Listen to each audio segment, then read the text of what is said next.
1 میل پر ہوگا، زمین تانبے کی ہوگی، اللہ کے عرش کے سائے کے سوا کوئی سایہ نہ ہوگا۔ سوچئے اس دن اس سائے کی اہمیت کتنی ہوگی، اور کتنے خوش نصیب ہوں گے جو اس دن اللہ کے عرش کے سائے میں ہوں گے۔ اس گرمی کے مداوا کے طور پر، اس گرمی کے علاج کے طور پر 2 چیزیں قیامت کے دن ہوں گی، ایک اللہ کے عرش کا سایہ ہوگا، اور ایک سبحان اللہ میرے آقا علیہ السلام اپنے ہاتھوں سے اپنے غلاموں کو جام کوثر عطا فرمائیں گے۔ ہم اللہ سے دعا کرتے ہیں کہ نبی پاک کے ہاتھوں جام کوثر بھی نصیب ہو جائے، اور قیامت کے دن اللہ کے عرش کا سایہ بھی نصیب ہو جائے۔ یا الہی گرمی محشر سے جب بھڑکے بدن، دامن محبوب کی ٹھنڈی ہوا کا ساتھ ہو۔ یا الہی جب زبانیں باہر آئیں پیاس سے، ساقی کوثر شہ جود و عطا کا ساتھ ہو۔ آج وہ 3 قسم کے لوگ کون ہیں نبی پاک جو فرما رہے ہیں کہ انہیں اللہ کے عرش کا سایہ قیامت کے دن نصیب ہوگا۔ نمبر 1 میرے آقا فرماتے وہ شخص جو میرے امتی کی پریشانی کو دور کرے۔ کتنے خوش نصیب ہیں وہ لوگ جو سرکار علیہ الصلوۃ والسلام کے امتی کی پریشانی دور کرتے ہیں، مصیبتیں دور کرتے ہیں، ٹینشن ریلیز کرتے ہیں۔ انہیں مبارک ہو کہ وہ انشاءاللہ قیامت کے دن اللہ کے عرش کے سائے میں ہوں گے۔ لیکن اس کے مقابلے میں وہ سوچے جو لوگوں کے لیے ٹینشن بن جاتا ہے، مشکل کھڑی کرتا ہے، پریشان کرتا ہے، دکھ دیتے ہیں لوگ، نہ کریں ایسا۔ اللہ کو وہ بندہ بڑا پسند ہے جو لوگوں کے لیے آسانی کرے، اور اللہ اسے اپنے عرش کا سایہ نصیب کرے گا۔ اور جو مسلمانوں کو تکلیف پہنچاتا ہے، یہ بات بہت آگے تک جاتی ہے۔ میرے آقا علیہ السلام فرماتے من آذا مسلمن فقد آذانی، جس نے کسی مسلمان کو تکلیف دی وہ ایسا ہے کہ جیسا اس نے مجھے تکلیف دی۔ ومن آذانی فقد آذى اللہ، اور جس نے مجھے تکلیف دی وہ ایسا ہے جیسا اس نے اللہ کو تکلیف دی۔ تو غور کیجئے، تکلیف دینے والا مر جائے گا، پھنس جائے گا۔ آسانی دیجئے، آپ کی دنیا بھی آسان ہو جائے گی، انشاءاللہ قیامت کے دن بھی آسانی کیا ہوگی؟ اللہ کے عرش کا سایہ نصیب ہوگا۔ دوسرا بندہ کون؟ آقا فرماتے میری سنت کو زندہ کرنے والا۔ مبارک ہو ان عاشقان رسول کو جو سنتوں پر عمل کرتے ہیں، سنتوں کو زندہ کرتے ہیں۔ دعوت اسلامی کے ماحول میں آپ بار بار سنتے ہیں سنتوں بھرا ماحول، سنتوں بھرا اجتماع، سنتوں بھرا قافلہ ہیں، سنتوں پر بار بار بات ہوتی ہے۔ یہ بڑا کمال کا کام ہے کہ سنت زندہ کرنے والا وہ ہوگا کہ جسے قیامت کے دن اللہ کے عرش کا سایہ نصیب ہوگا۔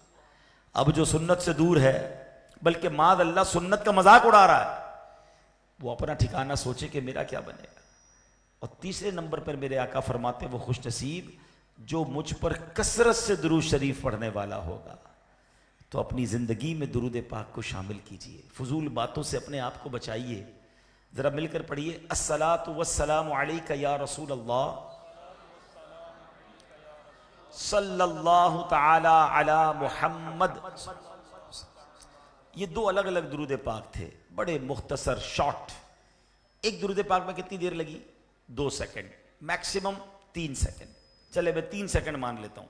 100 بار درود پاک پڑھنے میں کتنے دیر لگے گی؟ 300 سیکنڈ۔ 300 سیکنڈ کتنے منٹ بن گئے؟ 5 منٹ۔ صرف 5 منٹ میں نکال لوں تو 100 درود ہو جائیں گے۔ اور حدیث پاک میں آتا ہے جو 100 بار درود پاک پڑھ لے اللہ اس پر 1000 رحمت نازل فرماتا ہے۔ ایک حدیث میں آیا جو 100 بار درود پاک پڑھے اس کی دونوں آنکھوں کے درمیان یہ لکھ دیا جاتا ہے کہ بندہ نفاق اور دوزخ کی آگ سے بری ہے۔ بتاؤ نا، 5 منٹ دینے سے اتنا اجر، اور کثرت سے درود پاک پڑھنے والا بن جاؤں تو قیامت کی گرمی سے بچت کا راستہ بن جائے گا، اللہ کے عرش کا سایہ مل جائے گا۔ مگر آج موبائل ہاتھ میں پکڑے تو گھنٹوں نکل جاتے ہیں، مگر اس میں گھنٹوں بتانے کا ٹائم ہے، درود پڑھنے کا ٹائم نہیں، ذکر کرنے کا ٹائم نہیں۔ ایسا نہ کریں۔ آج آئے ہیں اس پیارے اجتماع میں، یہ مدنی پھول لے کر جائیں کہ انشاءاللہ روزانہ کثرت سے درود پاک پڑھوں گا انشاءاللہ۔ روزانہ کلمہ پاک کی ایک تسبیح پڑھیں۔ دیکھیں نا، مرتے وقت ہر کسی کو کلمہ چاہیے، سب چاہیں گے۔ کون کون چاہتا ہے مرتے وقت میری زبان پر کلمہ ہو؟ سبحان اللہ۔ اچھا آج کتنی بار کلمہ پڑھا ہے؟ اب ہاتھ نہیں اٹھائیے گا، خود ہی جواب اپنے آپ کو دے دیں۔ پورے ہفتے میں کتنی بار کلمہ پڑھا ہے؟ کمال دیکھیں، مرتے وقت سب کو کلمہ چاہیے، زندگی میں پڑھنے کے لیے تیار نہیں ہے۔ ایسا نہ کریں، زبان کو کلمے کا عادی بنائیں تاکہ مرتے وقت زبان پر کلمہ جاری ہو جائے۔ اور سبحان اللہ جو ایک بار لا الہ الا اللہ کہتا اس کے لیے درخت لگا دیا جاتا. کل باتوں سے بچ رکھ کے یہاں پڑھ لیں. اللہ آپ کو فرمائے درود پاک پڑھ لیں. صلو علی الحبیب صلی اللہ تعالی علی محمد صلی اللہ علیہ وسلم. حضرت انس بن مالک رضی اللہ صحابی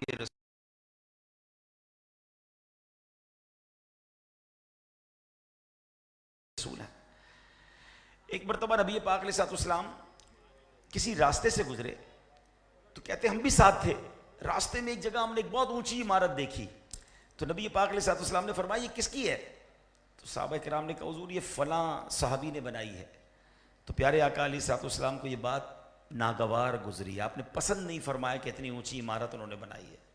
یہ بات اس صحابی رسول کو پہنچی کہ پیارے آقا علیہ الصلوۃ والسلام تمہاری ایک بلڈنگ کے قریب سے گزرے تھے اور پوچھا کس نے بنائی. ہم نے آپ کا نام بتایا. نبی پاک کے چہرے پر تاثرات جو تھے نا وہ ناگواری کے تھے. اچھا میرے آقا کو میری عمارت اچھی نہیں لگی. پوری عمارت گرا دی, زمین بوس کر دی, لیول کر دیا.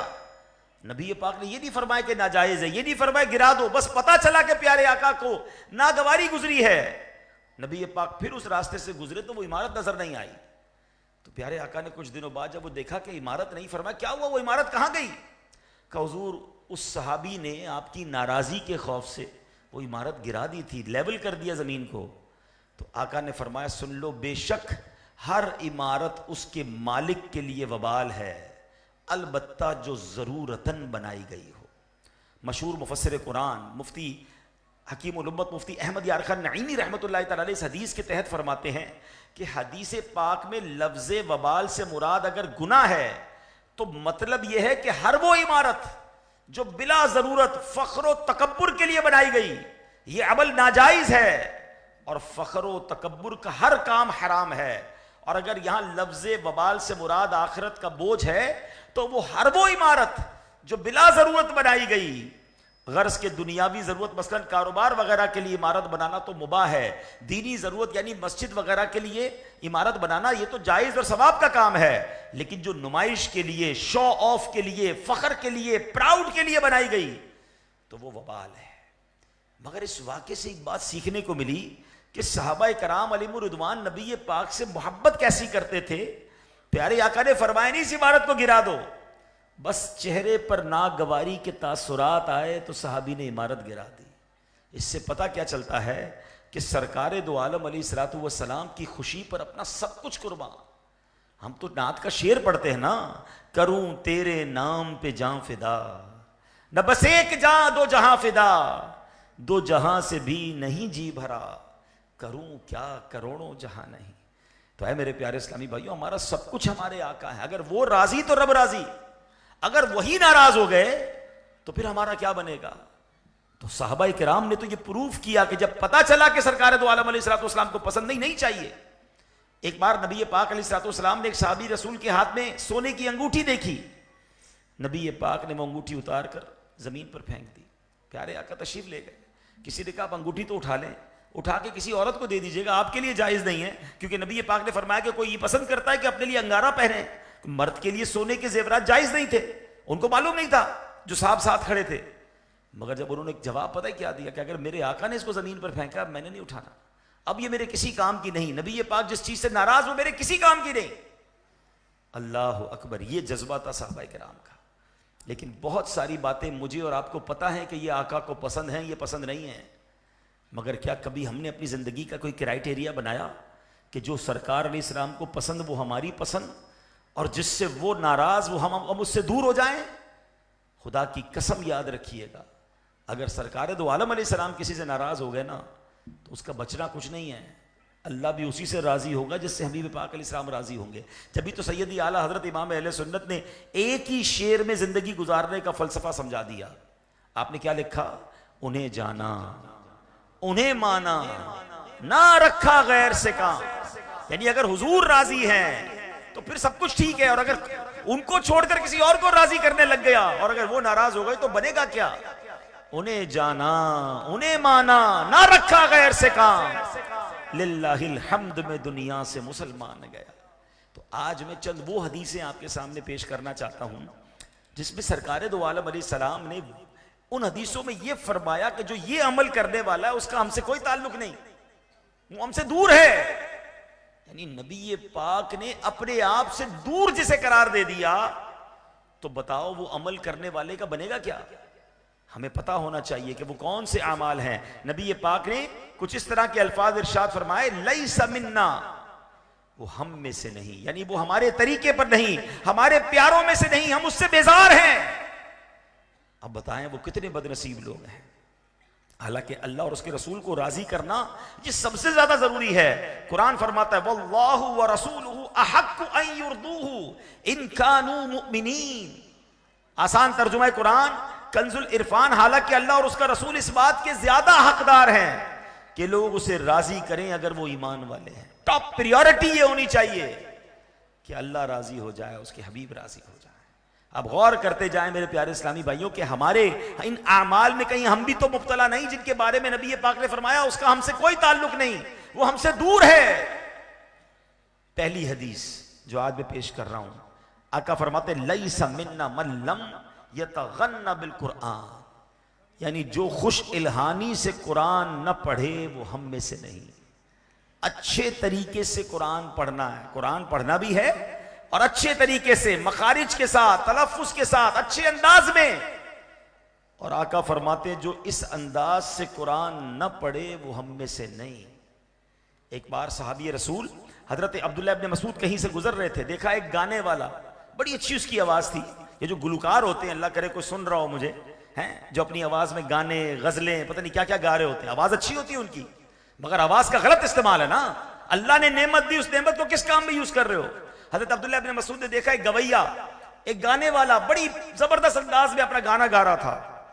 آپ نے جملہ کہا کاش یہ آواز قرآن پاک کے لیے استعمال ہوتی، قرآن کی تلاوت کے لیے استعمال ہوتی. یہ کہہ کر آپ تو تشریف لے گئے، مگر اللہ اکبر جب اس بندے کو معلوم ہوا کہ حضرت عبداللہ ابن مسعود گزرے تھے، میری آواز سنی گانے کی اور آپ نے یہ جملہ فرمایا، اللہ اکبر، اس شخص نے توبہ کی، حضرت عبداللہ ابن مسعود کی خدمت میں آیا اور پریکٹس کرنے لگا، اور ایک وقت آیا کہ قرآن کا بہترین قاری بن گیا.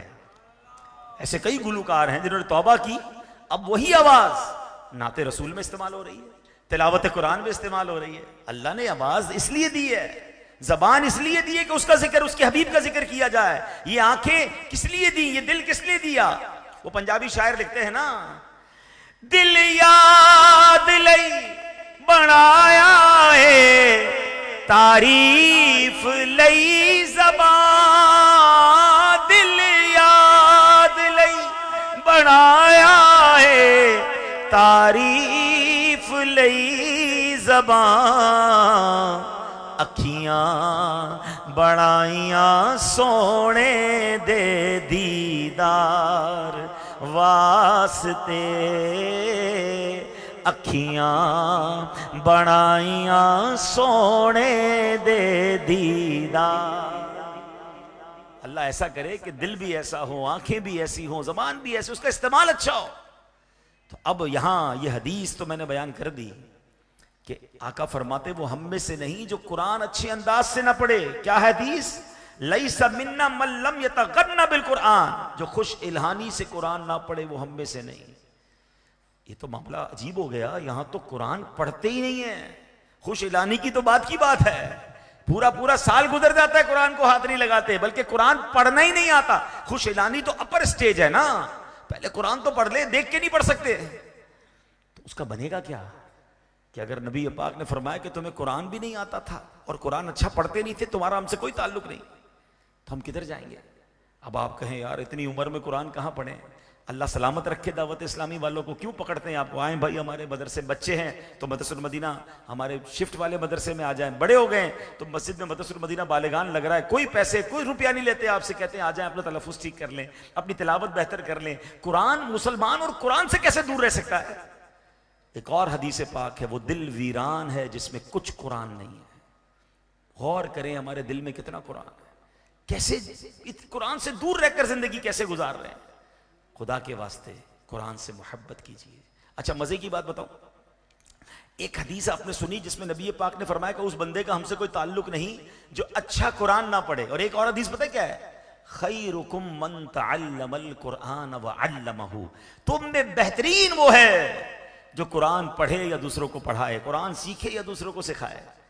ہیں دو الگ الگ سائیڈیں ہو گئی نا. ایک قرآن سے دور رہنے والا جس کو فرمایا ہمارا اس سے تعلق ہی کوئی نہیں، اور ایک وہ بندہ جو قرآن پڑھ رہا ہے یا پڑھا رہا ہے، فرمایا بہترین سب سے ہی ہے. اب آپ طے کریں کون سا راستہ اختیار کرنا ہے. اب آپ کہیں یار قرآن پڑھنا مشکل ہے، دنیا کی ہر چیز سیکھ لی آپ نے. کیا موبائل آپ کو پہلے ہی چلانا آتا تھا؟ سافٹ ویئر آپ کو پہلے آتے تھے؟ ویب سائٹ پہلے کھولنا آتی تھی؟ اکاؤنٹ ڈیجیٹل آپ نے پہلے بنانا سیکھا تھا؟ گاڑی چلانا سیکھ لی، کئی لوگوں نے کمپیوٹر چلانا سیکھ لیا. سیکھنا تھا تو اکاؤنٹ سیکھ لیا، سیکھنا تھا تو دنیا کی ڈگریاں سیکھ لی. اب کئی لوگ آرٹیفیشل انٹیلیجنس سیکھ رہے ہیں، مگر نہیں سیکھا تو قرآن نہیں سیکھا. شیطان نے نہیں سیکھنے دیا آپ کو. آج رات ہوگی تو چائے کے ہوٹل پر بیٹھ کر دنیا بھر کی باتیں، کہاں جنگ ہو رہی ہے، کون سا میزائل آ رہا ہے، پیٹرول کا دام، ڈالر کا دام، سونے کا دام، جس کا کوئی فائدہ نہیں، اس پہ دن رات لگے ہوئے ہیں. اور جو قرآن میرے ساتھ قبر میں جائے گا، اور اگر قرآن نہیں تو نبی پاک فرماتے تعلق نہیں، کدھر جائیں گے؟ پلیز آج آئے ہیں اس اجتماع میں، پہلا اپنے لیے یہ ہدف لے کر جائیں، ٹارگٹ لے کے جائیں کہ میں نے مرنا نہیں ہے بغیر قرآن پڑھے. آج سے قرآن سیکھوں گا، بلکہ روز کچھ قرآن پڑھوں گا. اور دعوت اسلامی والے آپ کو مفت موقع دے رہے ہیں، آپ کی ہر مسجد میں مدرسۃ المدینہ عموماً لگ رہا ہوتا ہے. ذمہ داران سے رابطہ کریں، ٹائم پوچھیں، آئیے پڑھیے قرآن. تو انشاءاللہ. اور جو لوگ مصروف ہیں، کہتے ہیں یار میں دیر سے کام سے آتا ہوں، تو آپ کے لیے فیضان آن لائن اکیڈمی ہم نے بنا دی ہے.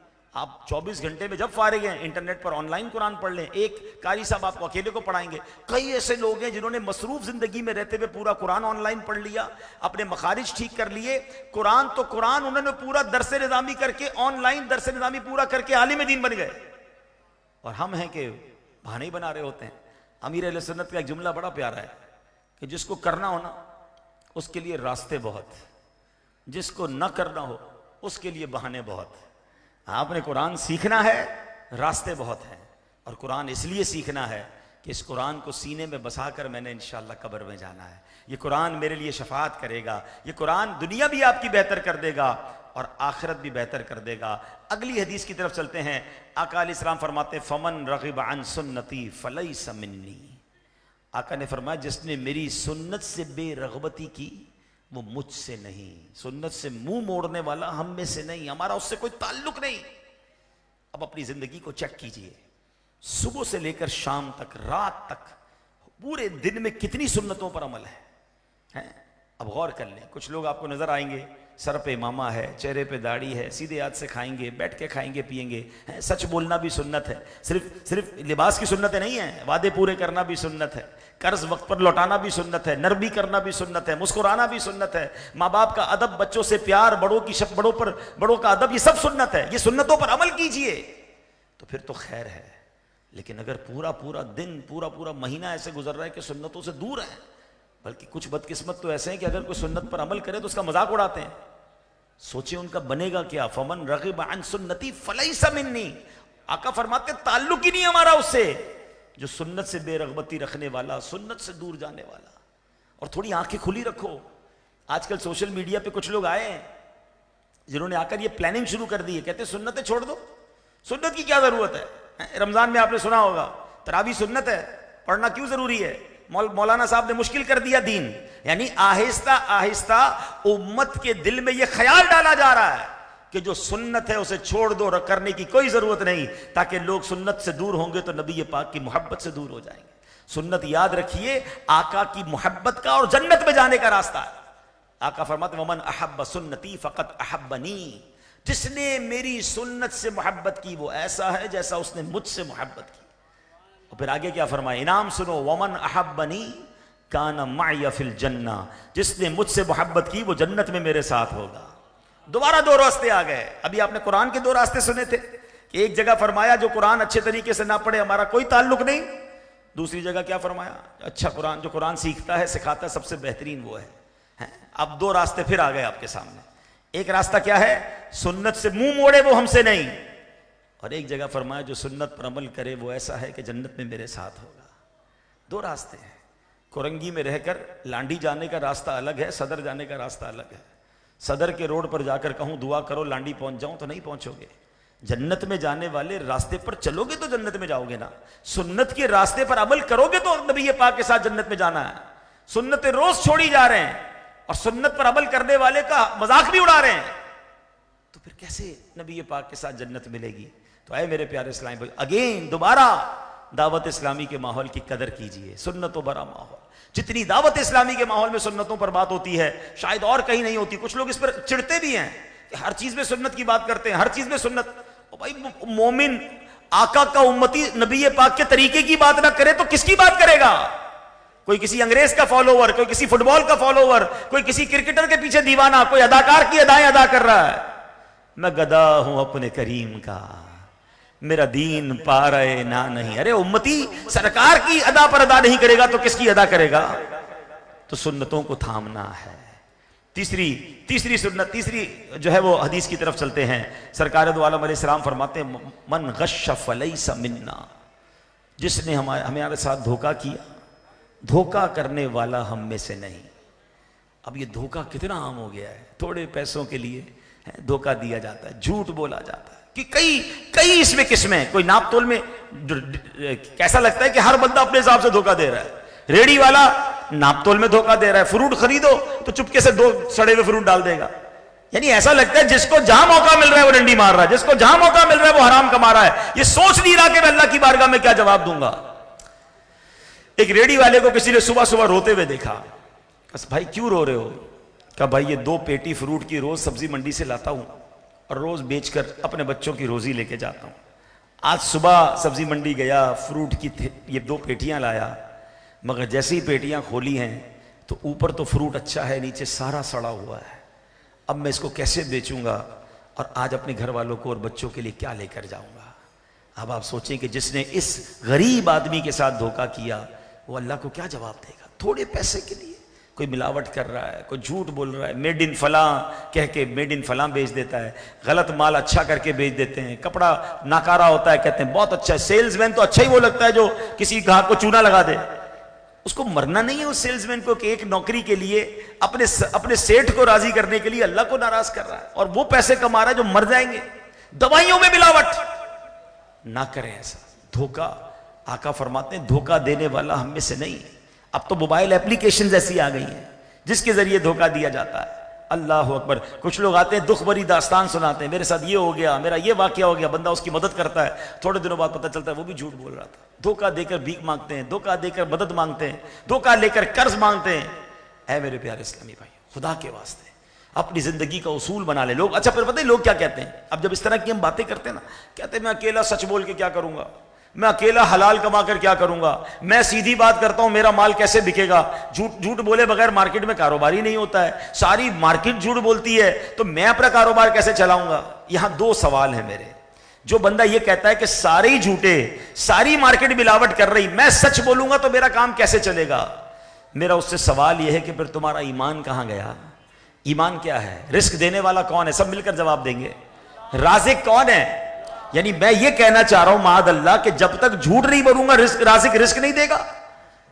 یہ بے وقوفی ہے. ارے تم ایک بار حرام چھوڑو تو صحیح، وہ اور عطا فرمائے گا، وہ غیب کے خزانوں سے عطا فرمائے گا. بلکہ ہم نے خود دیکھا ہے، یہ بیٹھے پرانے لوگ، ان سے پوچھیں، مارکیٹ میں ایک دکاندار بعض اوقات ہوتا ہے جو مہنگا سودا بیچتا ہے مگر سچا ہوتا ہے. ساری مارکیٹ چھوڑ کر لوگ گاہک اس سے مہنگا سودا خریدتے ہیں کہ باقی لوگ سستا تو دے رہے ہیں مگر ملاوٹ ہے، جھوٹ ہے. یہ سچی بات کرتا ہے، 2 پیسے زیادہ لیتا ہے، لوگ پوری مارکیٹ چھوڑ کر اس سے خریدتے ہیں. ایسا آج بھی نہیں ہے. سچ کا بول بالا ہے، بس بندے کا ایمان ہل جاتا ہے اور وہ جناب جھوٹ اور ملاوٹ کی طرف اور شارٹ کٹ کی طرف جاتا ہے. یہ شارٹ کٹ نہیں ہے، جو آپ کے نصیب میں ہے وہ آپ کو مل کر رہے گا. وہ حلال سے بھی ملے گا مگر حلال والا برکت والا ہوگا، خیر والا ہوگا، عافیت والا ہوگا. حرام والے پیسے تو آ جائیں گے مگر سکون چلا جائے گا، پریشانی بڑھ جائے گی. تو اے میرے پیارے اسلامی بھائیوں، کسی صورت کسی کو دھوکہ نہیں دینا. اور جو لوگ یہ بات کرتے ہیں نا کہ سبھی تو غلط کرتے ہیں، میرے اکیلے کرنے سے کیا ہوگا، تو ان کو میں ایک جواب دیتا ہوں کہ قبر میں پوری مارکیٹ کے ساتھ جانا ہے یا اکیلے جانا ہے. قبر میں آپ کی پتہ ہے کس سے ملاقات ہے؟ ہاں، سرکار دو عالم علیہ السلام سے آپ کی 1 to 1 ملاقات ہونی ہے، کوئی اور نہیں ہوگا. کم از کم یہ تو جواب دے سکوں گا کہ یا رسول اللہ آپ کا فرمان سنا تھا دھوکہ مت دینا، میں نے دھوکہ نہیں دیا. لوگ دے رہے تھے حضور، میں نے نہیں دیا. لوگ جھوٹ بولتے تھے، میں جھوٹ نہیں بولتا تھا. حضور میں اپنے وقت کی 5 نمازیں پڑھ کے آیا ہوں. یہ دماغ سے نکال دے کہ باقی لوگ سدھر نہیں رہے، میرے سدھرنے سے کیا ہوگا؟ ارے کوئی نہ سدھرے، میں اکیلا قبر میں جاؤں گا اور میرے حضور کی بارگاہ میں نے حاضری دینی ہے، مجھے وہاں سرخروئی چاہیے، میرے آقا راضی ہو گئے تو رب راضی ہو جائے گا، جنت میرا ٹھکانہ ہو جائے گی۔ یہ کیوں کہتے وہ نہیں کرتا وہ نہیں کرتا، سب غلط کرتے ہیں؟ نہیں، مجھے اپنا جواب دینا ہے۔ اور ایک بات یاد رکھیے، فرد سے معاشرہ بنتا ہے، میں بہتر ہو جاؤں، ہم سب بہتر ہو جائیں تو سب بہتر ہو جائے گا، ہم کہتے سب بہتر ہو پھر میں بہتر ہوں گا، یہ فارمولہ ہی غلط ہے۔ اپنے سے سٹارٹ لیجئے، اپنی ذات سے بہتری شروع کیجئے، کوئی کرے نہ کرے، انشاءاللہ ہم اس کو کرتے چلے جائیں گے۔ تو آپ نے سن لیا کہ لالچ اور دھوکہ یہ بربادی لاتا ہے۔ ایک واقعہ کتابوں میں لکھا کہ ایک مرتبہ ایک شخص کو کہیں سے بہت سارا سونا مل گیا، وہ تو کہا میں تو امیر ہو گیا، اتنا سارا سونا۔ اب وہ سونا سنبھال کر جناب چھپا چھپا کر سفر کر رہا تھا۔ اب راستے میں اس کو دو شخص مل گئے، کہا یہ کیا چھپا کے جا رہے ہو؟ میں نہیں بتاؤں گا۔ اس کو پکڑ کے مارا، جب کھولا تو گولڈ نکلا ہے۔ کہا اب تو یہاں اس بندے کے پاس ہے، ہم چھین لیتے ہیں، اس کو مار دیتے ہیں۔ تو اس نے کہا دیکھو مجھے مارو گے قتل کا بھی گناہ ہوگا، پولیس بھی پکڑ لے گی، یہ سونا ہم تینوں ہی بانٹ لیتے ہیں، کیوں مارتے ہو مجھے؟ آئیڈیا تو صحیح ہے، 50-50 کی جگہ 30-33 مل جائے گا، لیکن بندے کو مارنا بھی نہیں پڑے گا۔ جب آپس میں 33% سونا کم بانٹ لیا، اب بھوک لگی تو کہا ایسا کرو تینوں میں سے ایک بندہ جاؤ کھانا لے کر آؤ۔ ایک بندے کو پیسے دے کے کھانا لینے بھیجا، جو کھانا لینے گیا اس کے اوپر پھر لالچ سوار ہوئی کہ یار میں اگر کھانے میں زہر ملا دوں تو یہ دونوں کھا کر مر جائیں گے، میں اکیلا سونا لے جاؤں گا سارا۔ وہ ادھر یہ پلاننگ کر رہا ہے، لالچ دھوکا، ادھر یہ دونوں کہتے ہیں یار یہ کھانا لینے گیا نا، جیسے کھانا لے کر آئے گا اس کو مار دیں گے تو یہ مر جائے گا، ہم دونوں 50-50 بانٹ لیں گے۔ ادھر انہوں نے یہ پلاننگ کی، اس نے کھانے میں زہر ملا دیا، جیسے ہی وہ واپس آیا ان دونوں نے اس کو پکڑ کے مار دیا، اور جب اس کو مار دیا تو کہا اب ہو گیا اپنا آدھا آدھا بھائی، ٹھیک ہے اب چلو کھانا کھاتے ہیں۔ کھانا کھایا تو وہ دونوں بھی زہر سے مر گئے۔ تھوڑے عرصے بعد کوئی وہاں سے گزرا، سونا بھی پڑا ہے اور 3 لاشیں بھی پڑی ہیں۔ یہ لالچ کا انجام ہے، یہ دنیا ہے، یہ دھوکے کا انجام ہے۔ کسی کا آپ بگاڑ کر اپنا اچھا نہیں کر سکتے، یہ ہمیشہ یاد رکھیں۔ بلکہ سچی بات یہ ہے سارا شہر مل کر کسی کا بگاڑنا چاہے تو نہیں بگاڑ سکتا۔ اللہ حفاظت کرنے والا ہو، کوئی کسی کو نیچا نہیں دکھا سکتا، اللہ بچانے والا ہے۔ نیگیٹو نہ سوچیں، آپ لوگوں کا اچھا سوچیں، دوسروں کا بھلا سوچیں، آپ کا بھی بھلا ہو جائے گا۔ تو بہرحال دھوکہ دینے والا آقا فرماتے ہیں وہ ہم میں سے نہیں، بلکہ ایک حدیث پاک میں ہے 3 شخص جنت میں داخل نہیں ہوں گے، ان میں سے ایک دھوکے باز بھی ہے۔ اگر ہم میں سے کوئی ایسا ہے جو ایسے پلان کرتا ہے، دھوکے دیتا ہے، جھوٹ بولتا ہے، بے ایمانی کرتا ہے، توبہ کر لے، دنیا تو برباد ہونی ہے، آخرت بھی برباد ہو جائے گی۔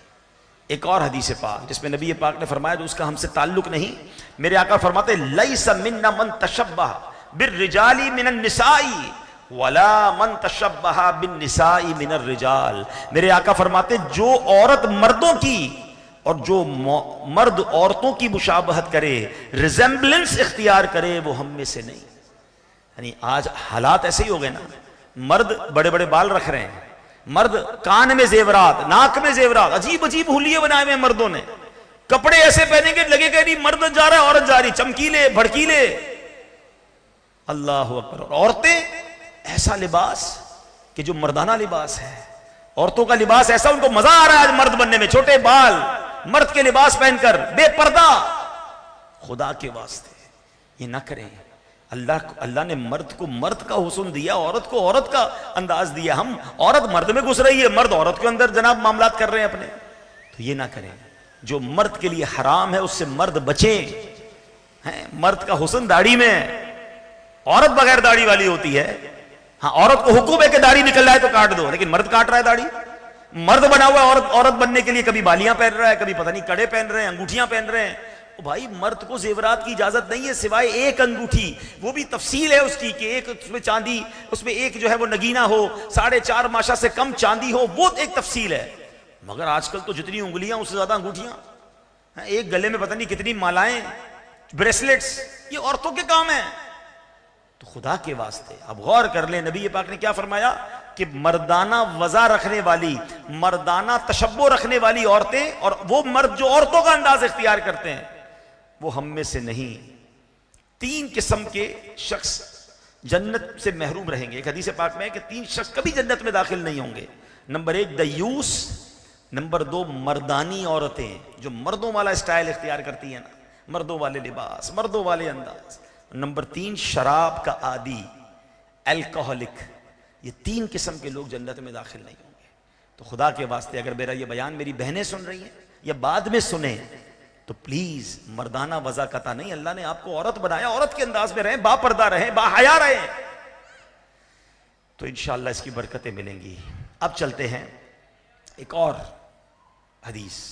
آقا فرماتے ہیں فمن ضیع حق جارہ فلیس منا، جو اپنے پڑوسی کا حق ضائع کرے وہ ہم میں سے نہیں۔ آج کل پڑوسیوں سے اتنا پرابلم ہے، اتنے پڑوسی پریشان ہیں۔ ہمارے اسلاف وہ تھے کہ جن کے غیر مسلم پڑوسی ان کے اخلاق کی وجہ سے مسلمان ہو جاتے تھے، اور آج ہمارا مسلمان پڑوسی ہم سے پریشان ہے۔ غور کیجئے، اگر میرے اور آپ کے پڑوس میں کوئی غیر مسلم رہنے آ جائے تو کیا ہمارے اخلاق کی وجہ سے وہ مسلمان ہو جائے گا؟ ہم نے تو ناک میں دم کیا ہوا ہوتا ہے بعض اوقات پڑوسی کا۔ نہ کریں ایسا، ہماری مغفرت کے لیے ضروری ہے ہمارا پڑوسی ہم سے راضی ہو جائے۔ ہمارے اسلاف کیسے تھے؟ بایزید بستامی رحمۃ اللہ تعالی کے بارے میں آتا ہے، آپ کے برابر پڑوس میں غیر مسلم رہتا تھا۔ ایک رات اس کا بچے کے رونے کی آواز آئی۔ آپ نے اپنی زوجہ سے کہا کہ یہ بچہ کیوں رو رہا ہے؟ تو زوجہ کہتی حضور وہ بچہ جو ہے وہ اس لیے رو رہا ہے کہ اندھیرا ہے گھر میں، چراغ نہیں ہے۔ اب تو لائٹیں ہوتی، پہلے چراغ ہوتے تھے، اور باپ سفر پر گیا ہوا، گھر میں کوئی چراغ روشن کرنے والا نہیں ہے۔ تو حضرت بایزید بستامی نے اپنے گھر سے تیل بھروا کر چراغ اس کے گھر بھجوا دیا۔ بچہ سکون سے سو گیا۔ اگلی رات پھر ایسا کیا، 3 راتوں تک آپ کرتے رہے۔ 3 رات بعد اس کا شوہر آ گیا، غیر مسلم جو باپ تھا وہ آ گیا، اور اس کی بیوی نے بتایا کہ 3 راتوں سے بچہ سکون سے سو رہا ہے، کیونکہ برابر میں جو بایزید بستامی مسلمانوں کے بڑے پیشوا رہتے ہیں نا، اپنے گھر سے چراغ تیل بھر کر بھجواتے رہے۔ پڑوسی پتہ کیا کہتا ہے؟ بایزید کے چراغ کی روشنی تو گھر آ گئی ہے، چلو چل کے اسلام کی روشنی بھی گھر لے آتے ہیں۔ کلمہ پڑھ کر مسلمان ہو گئے۔ آج ہمارے گھر کے شور کی وجہ سے پڑوسی نہیں سو رہا ہوتا۔ کسی کے گھر میں شادی ہو جائے، لگتا ہے اس نے نیت کی ہوتی کہ پورے محلے کو ایک ہفتہ نہیں سونے دینا، پورا مہینہ نہیں سونے دینا۔ ہمارے گھر میں شادی ہے بھائی، آپ کیسے سو سکتے ہیں؟ کمال ہے یار، آپ کسی کے آرام کو برباد کر دیں گے۔ آپ کو سچ بات بتاؤں، شادی گانے باجے تو الگ بات، اگر کوئی نعت خوانی بھی کرے نا، امیر اہل سنت مدنی مذاکرے میں فرماتے ہیں، قرآن خوانی کرے، نعت خوانی کرے، بلکہ سنت و بھرا بیان کرے، درس قرآن کرے، لیکن اگر اس کی آواز سے کسی مسلمان کو تکلیف ہو رہی ہے تو اس نعت خوانی کا ثواب نہیں ملنا، الٹا بعض صورتوں میں تو گناہ ملے گا، کیونکہ آپ کو یہ حق تھوڑی حاصل ہے کہ آپ کہیں کہ جناب اچھا بعض اوقات اسلام پہ جذباتی ہو جاتے ہیں، بھائی وہ گانے بھی تو بجاتا ہے، ہم نعت خوانی کر رہے ہیں اپنی گلی میں تو کیوں تکلیف ہے؟ یار آپ گانے والے کی مثال دو گے؟ حقوق العباد کس کا نام ہے؟ کسی کے آرام میں خلل ڈال کر نعت خوانی کیوں کرنی ہے؟ اپنے کمرے میں کریں، کسی ہال میں جا کے کر لیں، کسی مسجد میں جا کے کر لیں، پوری گلی کو اسپیکر لگا کے جگانا ہے اور کہیں میلاد بنا رہے؟ نہیں، یہ میلاد منانا بھی بعض صورتوں میں آپ کے لیے گناہ کا سبب بنے گا۔ اگر لوگ پریشان ہیں، کوئی بیمار سو نہیں پا رہا، کسی کو صبح کام پہ جانا ہے، یہ نعت خوانی کی بات کر رہا ہوں۔ تو جو گانے بجا کے کر رہے ہوتے ہیں، آتش بازی، کبھی کبھی تو باپ رے باپ، رات کو 3 بجے ایسے دھماکوں کی آواز آتی ہے، بندہ سمجھے کسی برابر کے ملک کی فوج نے حملہ کر دیا، باہر نکلے بندہ پتہ نہیں بارات آئی ہے۔ یار ایسی کیسی بارات ہے جو آپ سب کی نیند برباد کر رہے ہیں؟ تو پڑوسیوں کا حق ہے، پڑوسی ناراض تو رب بھی ناراض۔ خدا کے واسطے پڑوسیوں کا حق پہچانیے اور اس پر عمل کیجئے۔ حدیث پاک میں نبی پاک علیہ السلام کی بارگاہ میں عرض کیا گیا، یا رسول اللہ، ایک عورت ہے رات بھر عبادت کرتی ہے، دن میں روزہ رکھتی ہے، بڑی نیک ہے، صدقہ خیرات بھی کرتی ہے، مگر حضور اپنی زبان سے پڑوسیوں کو تکلیف پہنچاتی ہے۔ نبی پاک علیہ السلام نے فرمایا، لا خیر فیہا، اس میں کوئی بھلائی نہیں، ہیا من اہل النار، وہ جہنمیوں میں سے ہے۔ نماز بھی، روزے بھی، صدقے بھی، مگر زبان سے پڑوسی ناراض، آقا فرماتے ہیں وہ جہنم میں ہے۔ پھر ایک اور عورت کے بارے میں بتایا گیا کہ حضور فلاں عورت فرض نمازیں پڑھتی ہے، نفل نمازیں نہیں پڑھتی، صدقہ پنیر کا کرتی ہے اور کسی کو تکلیف نہیں پہنچاتی۔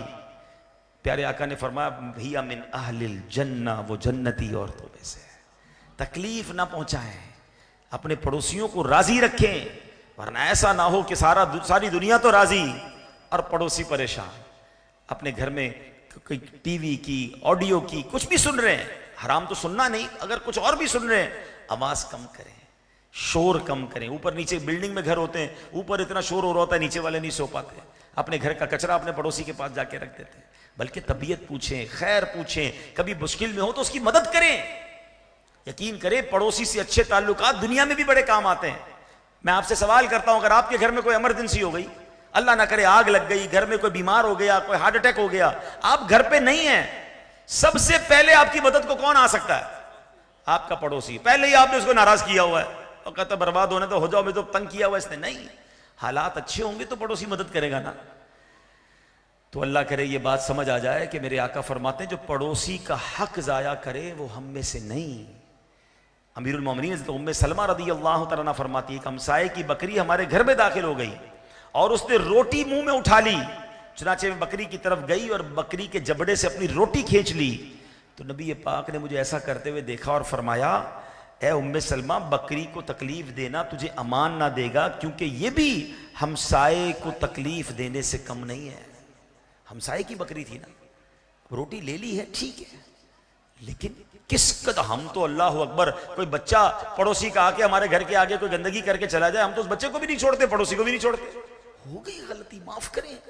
چھوٹی چھوٹی باتوں پہ لڑائی جھگڑے نہ کریں، پیار سے رہیں، معاف کریں، درگزر کریں. تو اللہ کرے کہ یہ بات سمجھ آ جائے کہ پڑوسی کتنا اہم ہے ہمارے لیے اور ہماری بخشش کے لیے. اور اگر ہم سب اپنے اپنے پڑوسیوں کا خیال رکھنے والے بن جائیں تو سوچیں ہمارا محلہ کتنا پیارا ہو جائے گا. ہمارے آس پاس کے گھر پہ رہنے والے آپس میں کس محبت و پیار سے رہیں گے. ہمارے اسلاف تو کیسے پڑوسیوں پر مہربان ہوتے تھے، بلکہ ایثار کرتے تھے. ایک صحابی رسول کے بارے میں آتا ہے، ان کے گھر میں سری بھجوائی گئی. عرب کے لوگ جو نا بکرے کا جو سر ہوتا ہے وہ جس کو بیچتے ہیں بڑی عزت سے بیچتے ہیں، بڑا پسندیدہ کھانا ہے وہ. تو ایک صحابی رسول کے پاس وہ آئی، انہوں نے کہا ضرورت تو ہے مجھے، مگر میرے پڑوسی کو مجھ سے زیادہ ضرورت ہے. وہ سری انہوں نے اس کو بھجوا دی. اور دوسرے پڑوسی کو جب ملی تو انہوں نے کہا ماشاءاللہ بہت اچھا تحفہ بھیجا، لیکن مجھ سے زیادہ میرے پڑوسی کو ضرورت ہے. انہوں نے آگے بھجوا دی. روایتوں میں آتا ہے 7 گھروں سے گھوم کر وہ پہلے گھر میں دوبارہ آ گئی. یعنی ہر بندہ یہ چاہتا تھا کہ یہ اچھا کھانا میرا پڑوسی کھا لے. اور آج کیا حال ہے کہ پڑوسی کے گھر میں کوئی کھانا جا رہا ہوتا تو نظریں ہوتی ادھر کیوں جا رہا ہے بھائی، ہمارے پاس کیوں نہیں آ رہا. ایسا نہ کریں، اپنے پڑوسی کا خیال رکھیں. اور ایک اور بات بتاؤں کہ جن کو اللہ نے نوازا ہے نا اور پڑوسی غریب ہے تو اول تو جو منگوائیں ان کے لیے بھی منگوا لیں. نہیں منگوا سکتے تو کم از کم اس کے ریپر، پیکٹ، شاپنگ بیگ جو ہوتے ہیں بچوں کے سامنے نہ منگوائیں.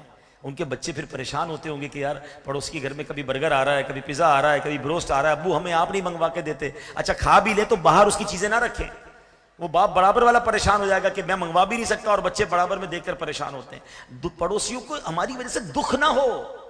شریعت یہ کہتی کہ ہماری وجہ سے ہمارے پڑوس اور اس کے بچے راضی رہیں.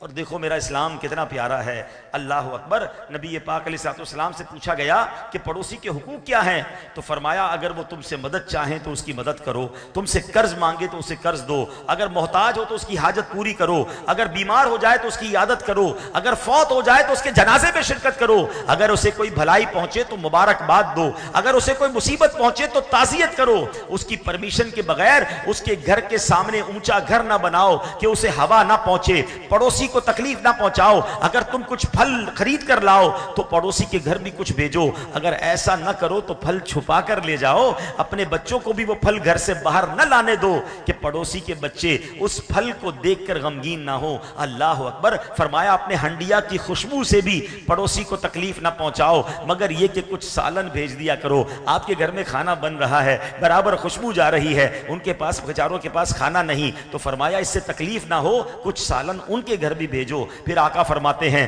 جانتے ہو پڑوسی کا حق کیا ہے؟ اس ذات کی قسم جس کے قبضہ قدرت میں میری جان ہے، پڑوسی کا حق صرف وہی ادا کر سکتا ہے جس پر اللہ پاک رحم فرمائے.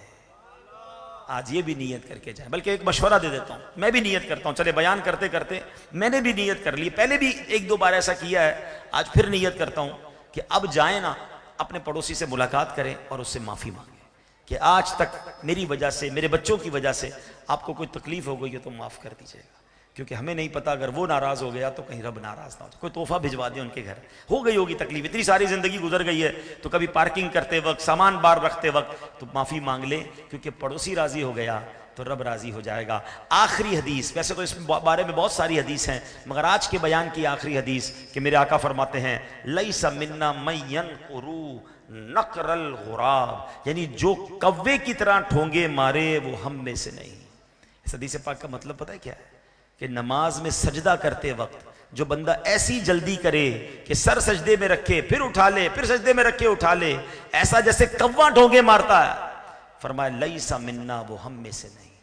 واقعی کچھ لوگ ایسے نماز پڑھتے ہیں کہ نہ جانے کس بات کی جلدی ہے، اور اگلا بندہ دیکھے کہ ایسا لگ رہا ہے کہ پتہ نہیں نماز ہو رہی ہے کچھ اور ہی ہو رہا ہے، ایک رکعت ہم پڑھتے ہیں اور 4 رکعت پڑھ کے فارغ بھی ہو جاتے ہیں۔ اچھا یہی بندہ چائے کے ہوٹل پہ 2 گھنٹے بیٹھ جائے گا، نماز جلدی جلدی پڑھنی ہے، اتنی جلدی پڑھنی ہے کہ کیسے تلاوت ہوئی، کیسے رکوع ہوا، کیسے سجدہ ہوا۔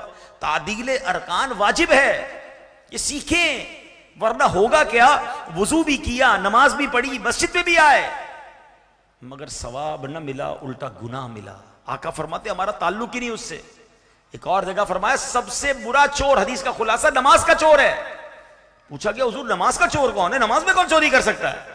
فرمایا جو نماز ایسے پڑھے جو ٹھونکے مارتا ہے نا، جلدی جلدی نماز پڑھنے والا، نہ کرے ایسا۔ تو بات شروع ہوئی تھی قرآن سے، اینڈ ہو رہی ہے نماز پہ، کہ قرآن بھی سیکھنا ہے، نماز بھی سیکھنی ہے۔ کہاں سیکھی نماز ہم نے، کہاں سیکھا وضو؟ ہم نے ابو کو وضو کرتے دیکھا تو ویسے ہی وضو کرنے لگ گئے، گھر میں نماز پڑھتے بڑوں کو دیکھا ویسے نماز پڑھی، سیکھی کہیں نہیں۔ حالانکہ نماز کے فرائض ہیں، نماز کی شرائط ہیں، واجبات ہیں، کئی ایسے اعمال ہیں جن سے نماز فاسد ہو جاتی ہے، کون سیکھے گا یہ؟ اور بغیر سیکھے پڑھیں گے تو کہیں ایسا نہ ہو کہ نماز تو پڑھ رہے ہیں مگر نماز قبول ہی نہیں ہو رہی، بلکہ اس کا فائدہ بھی نہیں ہو رہا۔ روایتوں میں آتا ہے کئی قرآن پڑھنے والے ایسے ہیں جن پر خود قرآن لعنت کرتا ہے۔ اب آپ سوچیں کتنی عجیب بات ہے، قرآن پڑھ بھی رہا ہے اور قرآن ہی لعنت، کیونکہ صحیح نہیں پڑھ رہا، عمل ٹھیک نہیں ہے۔ تو بہرحال اللہ کرے دل میں اتر جائے میری بات۔ آج میں نے مختصراً آپ کو چند حدیثیں سنائی ہیں، ورنہ یقین کریں ایسی بہت ساری حدیثیں ہیں۔ میں مشورہ دیتا ہوں، ایک کتاب ہے مکتبۃ المدینہ سے جاری ہوئی، اس کا نام ہی یہی ہے، وہ ہم میں سے نہیں۔ یہ کتاب حاصل کر لیں، اچھا خریدنا نہیں ہے تو dawat-e-islami.net سے ڈاؤن لوڈ کر لیں فری۔ اس کتاب کا نام کیا ہے؟ وہ ہم میں سے نہیں۔ وہ ساری حدیثیں اس میں لکھی گئیں کہ جس میں نبی پاک نے فرمایا ایسا کرنے والا ہم میں سے نہیں۔ تو پہلے میں وہ لسٹ تو دیکھ لوں کہ میں تو وہ کام نہیں کر رہا، اور اس سے توبہ کر کے دور ہو جاؤں، کیونکہ مجھے نبی پاک کے گروہ میں شامل ہونا ہے، مجھے تو آقا کے پرچم تلے قیامت کے دن جمع ہونا ہے، بلکہ حضور کے پیچھے پیچھے جنت میں جانا ہے۔ نعت میں شعر تو یہ پڑھتے ہیں نا کہ باغ جنت میں محمد مسکراتے جائیں گے، پھول رحمت کے جھڑیں گے اور ہم اٹھاتے جائیں گے، خلد میں ہوگا ہمارا داخلہ شان سے یا رسول اللہ کا نعرہ لگاتے جائیں گے۔ بھائی پہلے ایسے کام تو چھوڑ دو جس میں آقا اپنے آپ سے دور فرما رہے ہیں صلی اللہ تعالیٰ علیہ وسلم۔ اللہ کرے میں بھی عمل کرنے والا بن جاؤں، آپ بھی بن جائیں۔ ایسی پیاری باتیں دعوت اسلامی کے ماحول میں سکھائی جاتی ہیں۔ اجتماع میں آیا کریں، قافلوں میں سفر کریں، انشاءاللہ قرآن بھی ٹھیک ہوگا، نمازیں بھی ہماری درست ہو جائیں گی۔ مدرسۃ المدینہ بالغان کو تھام لیں، یہ کمال کی نعمت ہے۔ تقریباً میرا خیال ہے کورنگی کی تمام ہی مسجدوں میں ہوتا ہوگا، نہیں ہوتا تو اپنے ذمہ داران سے پوچھیں کہ کب اور کیا ٹائمنگز ہیں، اس میں آ جائیں۔ 15 منٹ 20 منٹ آدھا گھنٹہ روز کا دے دیں، مخارج بھی ٹھیک ہو جائیں گے، نماز بھی اللہ نے چاہ بہتر ہونا شروع ہو جائے گی، اور پھر برکتیں ملنا نصیب ہو جائیں گی۔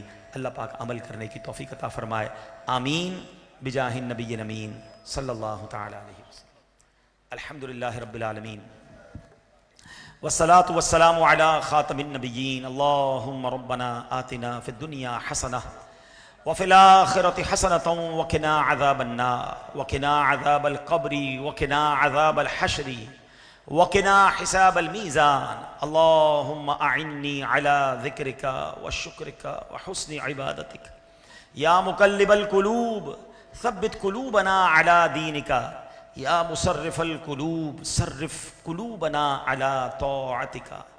اے ڈوبتوں کو بچانے والے، اے بے کسوں کی دستگیری کرنے والے، ہم سب کی حاضری کو اپنی بارگاہ میں قبول فرما۔ اے رب کریم، آج جو ہم نے حدیثیں سنی ہیں کہ جس میں نبی پاک نے فرمایا یہ اعمال کرنے والوں سے میرا کوئی تعلق نہیں، اے اللہ ان برے اعمال سے ہم سب کی جان چھڑا دے۔ اے اللہ ہمیں نبی پاک کے پسندیدہ بندوں میں شامل فرما دے، سنتوں سے محبت کرنے والا بنا دے۔ اے اللہ قرآن اچھے طریقے سے پڑھنے والا بنا دے، پڑوسیوں کا خیال رکھنے والا بنا دے، مسلمانوں کو دھوکہ دینا نہیں بلکہ مسلمانوں کی خیر خواہی کرنے والا بنا دے۔ اے پروردگار ہمیں 5 وقت کا نمازی بنا دے۔ اے کریم ہم میں جو بیمار ہیں انہیں شفائے کاملہ عطا فرما۔ نوید بھائی کی والد اور والدہ کی مغفرت فرما۔ اے اللہ ہماری ایک بہن بیمار ہیں، اللہ انہیں بھی شفا عطا فرما۔ قاری وسیم صاحب کی والدہ کی مغفرت فرما۔ ہم میں سے جن کے ماں باپ رشتہ دار دنیا سے چلے گئے، مولا سب کی مغفرت فرما۔